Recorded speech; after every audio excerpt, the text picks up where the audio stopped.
कौन से 3 पाप थे जिसके कारण हिमालय से गिरी। जब पांडव द्रौपदी के साथ हिमालय की चढ़ाई करने लगे कि उसी रास्ते स्वर्ग तक पहुंचना था, रास्ते में उसकी मृत्यु होती गई। हाल कि उन सभी ने यह सोचा था कि सशरीर यहाँ तक पहुँचेंगे। रास्ते में सबसे पहले द्रौपदी गिरी, उसके प्राण पखेरु उड़ गए। तब पता लगा कि उन्होंने 3 बड़े पाप किए थे, इसलिए स्वर्ग के रास्ते में उसकी मृत्यु को प्राप्त हुई। 3 पाप कौन थे, कैसे थे, आइए बताते हैं। पहला पाप,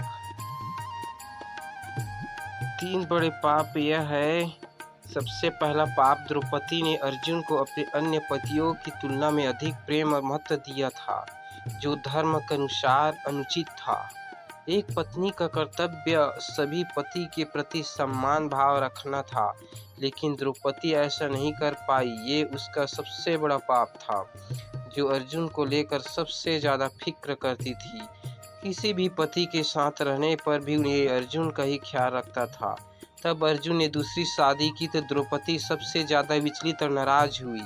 ऐसा उन्होंने किसी पांडव की शादी पर नहीं किया। दूसरा पाप, द्रौपदी को अपने रूप पर बहुत अहंकार था। वह हमेशा अपनी बुद्धिमत्ता और सौंदर्य पर गर्व करती थी। ये उनका एक पाप था। इस लेकर अपने स्वयंवर में कर्ण समेत कई राजा का अपमान किया। द्रौपदी का सौंदर्य गर्व उनकी पहचान का अंग था। यह जानती थी कि यह पूर्ण सुंदर है। इसका उपयोग उन्होंने राजनीतिक सामाजिक प्रभाव के लिए भी किया। हाल की महाभारत सीख देती है कि शाणी के बौद्धिक गुणों पर अत्यधिक गर्व मोक्ष के मार्ग में रुकावट बन सकता है। इसका अहंकार भी महाभारत में कई मौकों पर झलकता रहा। द्रौपदी के स्वयंवर में शर्त थी कि कोई धनुर्विद्या में निपुण योद्धा मछली की आंख को निशाना लगाए। जब कर्ण उठे तो द्रौपदी ने स्पष्ट रूप से कहा, मैं एक सुतपुत्र को वरमाला नहीं पहनाऊंगी।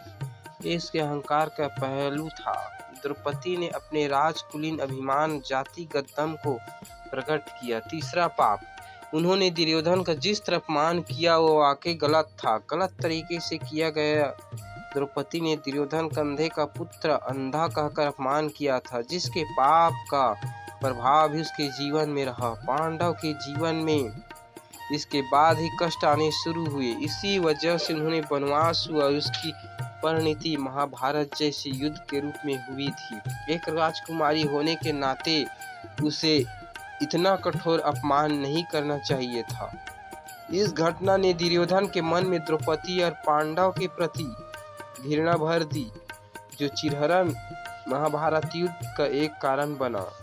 द्रौपदी के पाप अन्य पांडव की तुलना में अधिक थे, लेकिन उनकी मृत्यु सबसे पहले इसलिए हुई क्योंकि इसे आसक्ति, पक्षपात और कुछ अहंकार जैसे दोष मौजूद थे, जो मोक्ष प्राप्ति में बाधक थे। हालांकि यह नहीं कहा जा सकता कि उसके पाप बहुत ज्यादा थे। इसके बाद रास्ते में सहदेव गिरे। जब भीम ने युधिष्ठिर से पूछा, माद्री पुत्र सहदेव के अंदर तो न किसी तरह का घमंड और न उसने कभी हम लोगों की सेवा में कोई लापरवाही की, तो फिर वो गिर गया। युधिष्ठिर ने जवाब दिया कि सहदेव का पाप ये था कि ये सोचते थे कि उससे अधिक बुद्धिमान और कोई नहीं। नकुल, उसके बाद नकुल गिरे। भीम ने फिर सवाल किया कि हमारा ये भाई तो कभी धर्म में अलग नहीं हुआ, हमेशा हमारी आज्ञा का पालन किया, फिर ये क्यों गिरे? तब युधिष्ठिर ने जवाब दिया, नकुल सोचते थे कि उनके जैसा रूपवान कोई नहीं, इसी वजह से नकुल को अपने कर्म का फल मिला। सभी बचे पांडव शोकाकुल थे। सभी को लग रहा था कि पता नहीं कब किसका नंबर आ जाए। अब तो केवल युधिष्ठिर और अर्जुन भीम ही बचे थे। कुछ देर जाने पर अर्जुन गिरे और प्राण छोड़ दिया। तब दुखी भीम ने पूछा, भाई युधिष्ठिर, अब ऐसा क्यों हो गया? अर्जुन ने तो कभी झूठ नहीं बोला, फिर ये दशा क्यों हुई? युधिष्ठिर बोले, अर्जुन हमेशा घमंड किया करते थे कि एक ही दिन में सभी शत्रु का नाश कर देंगे, परंतु कभी ऐसा कर नहीं सके। घमंड ही उसका पाप था। इसके बाद दूसरे धनुर्धर का अनादर भी करते थे। ऐसा कहकर युधिष्ठिर आगे बढ़ गए। अब भीम भी जमीन पर गिर पड़े। गिरते गिरते बड़े भाई से पूछा, महाराज मैं भी गिर पड़ा हूँ, मैं हमेशा आपका प्रिय रहा, आखिर ऐसे हालत क्यों हो गई? युधिष्ठिर बोले, तुम बहुत अधिक भोजन किया करते थे, हमेशा अपनी ताकत पर कुछ ज्यादा ही घमंड करते थे। अब युधिष्ठिर के साथ उसका कुत्ता भी बच गया। तब इंद्र वहां स्वर्ग से रथ के साथ पहुंचे। युधिष्ठिर बोले, तुम मेरे रथ पर आ जाओ और ससरित स्वर्ग पर चलो। तब दुखी युधिष्ठिर ने कहा, इंद्र, मेरे सारे भाई पत्नी मर कर यहाँ पड़े हैं, मैं इनको छोड़कर कैसे जा सकता हूँ?